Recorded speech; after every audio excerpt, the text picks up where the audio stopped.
What's going on? It's the Tai Chi dude. How are we doing today? You know what? I need to get out and stretch and get some exercise in. So first thing, I'm going to turn this way because the sun's facing me. I'm going to talk this direction, but I'm going to work out this direction. And what we want to do is we want to do a little bit of embracing the tree. So we're here and we're breathing into the dantian. Okay, your belly's going to get big and explode with air. When you breathe in and then breathe out and push it up through the back.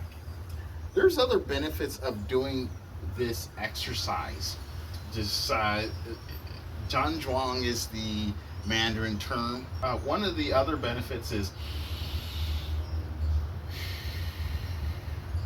it improves diaphragmatic respiration. So you breathe in and you're breathing into the diaphragm, and your frame might increase in size a little bit. I know some people might want to be cautious or attend to that or aware of that, but when you breathe out, you're using those same abdominal muscles to push the air out through the back and help with the respiration process. So I'm going to get down a little bit lower on my stance. We're going to breathe in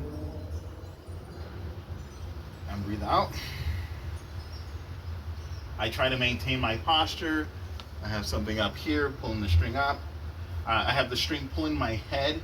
My chin is tucked in. Fighters or whatnot, they want to keep the chin tucked in. So you do keep the chin tucked in when the head is being pulled like this. Shoulders are relaxed. I align my spine. When this is aligned, this aligns. And then you just make sure that the feet are straight, facing forward. I have my stance. And again,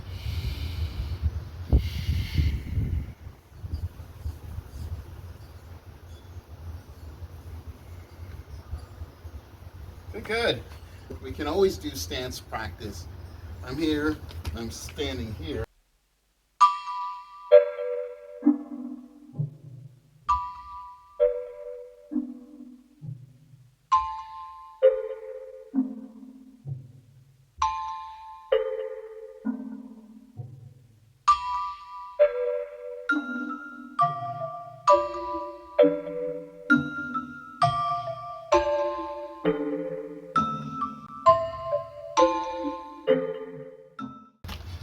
Doing the stance work also warms up the legs. I'm going to say that again.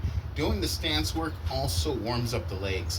Whether you're doing a Tai Chi embrace the Chi stance, or call it a Tai Chi horse stance, or you're not as low, or you're doing a martial arts horse stance, it helps to strengthen and loosen things up.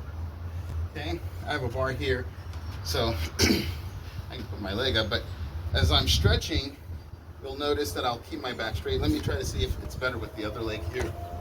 I put my leg up. This is actually higher than my waist. And once you get into higher levels, that's actually better. You want something that's higher than where your waist level is to stretch the leg.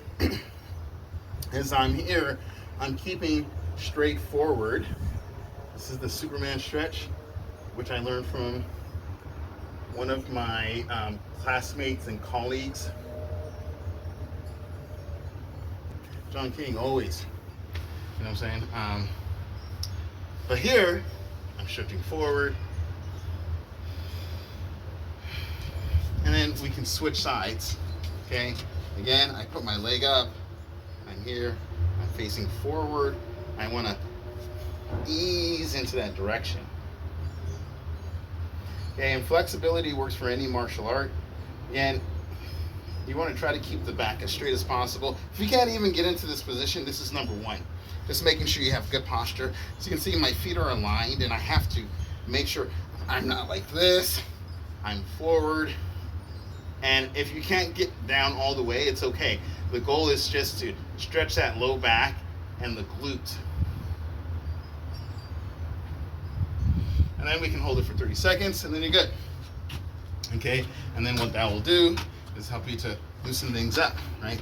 Most people can kick here, or maybe this high, right? Or this high. But after you stretch, okay? It's harder to see from this angle, but if I show you from a different angle, you can see.